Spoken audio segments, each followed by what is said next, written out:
Hello, my name is Wesley Neve, my partner's name is Michelle Hill, and we are talking about brain-based instructional strategies, more focused on mental models and analogies.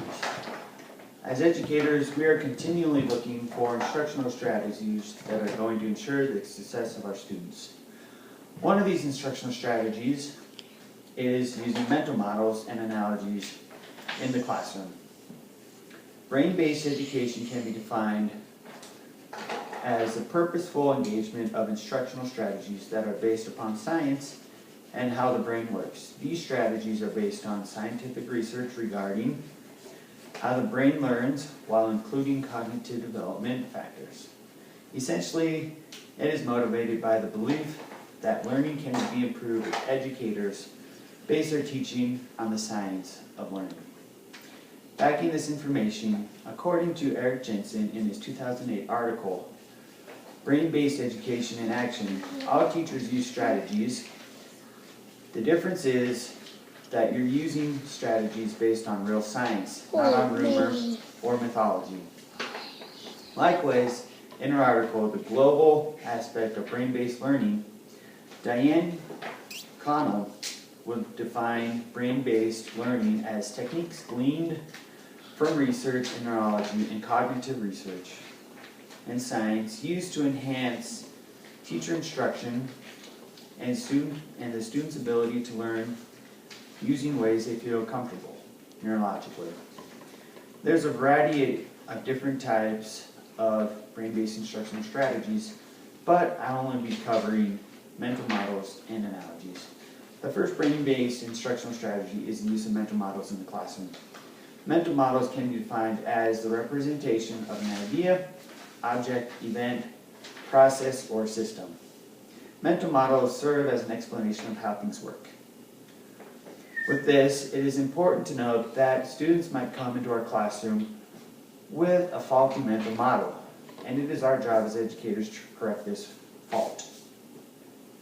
Perhaps the most common use of mental models are associated with science, math, and social studies. Examples of mental models might include graphs, a replica of a physical object, a spreadsheet, a globe, or a map.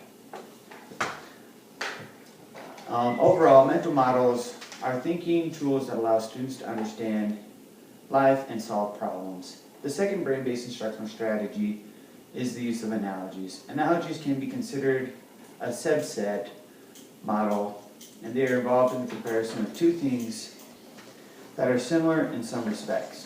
According to Terry Hick in her 2016 study, academic analogies are useful for teaching and learning because they require students to analyze one thing or things and then transfer that analysis to another thing. This kind of transfer requires that at least some kind of conceptual knowledge or understanding. In reading, analogies can be used to introduce new vocabulary words. In mathematics, analogies can be used to activate prior knowledge. In social studies, analogies can be used to introduce events, such as the analogy of a fight with a sibling that compares to the Civil War. Analogies can also be used to apply and assess concepts in science. An example would be to have students develop an analogy for migration. Overall, analogies allow students to make new and unfamiliar concepts meaningful by connecting them with things they already know. I will be teaching my nieces and nephews through a mental model, which is the quickest velocity and the fastest speed to reach 1 mile. Will it be walking, riding bikes, or a moped? Which one has the fastest velocity? Riding your bike, the moped, or walking 1 mile? The moped. The moped? The bike. Okay, so if Grandma's house is 1 mile, which one will get you there fastest? Walking, riding your little bikes, or riding the moped? My moped. The moped, right? Perfect. You guys are so smart. There you go. All right, so we actually did the walking, riding a bike, and moped to Grandma's house. Walking took 16 minutes, and it was not fun. Riding our bikes took 8 minutes, and that was kind of fun. The moped only took 2 minutes, and that was the most fun because it's the moped and the fastest. And so through the mental model, now these kids can conceptualize how far a mile is and how, at what speeds they can get to there and back.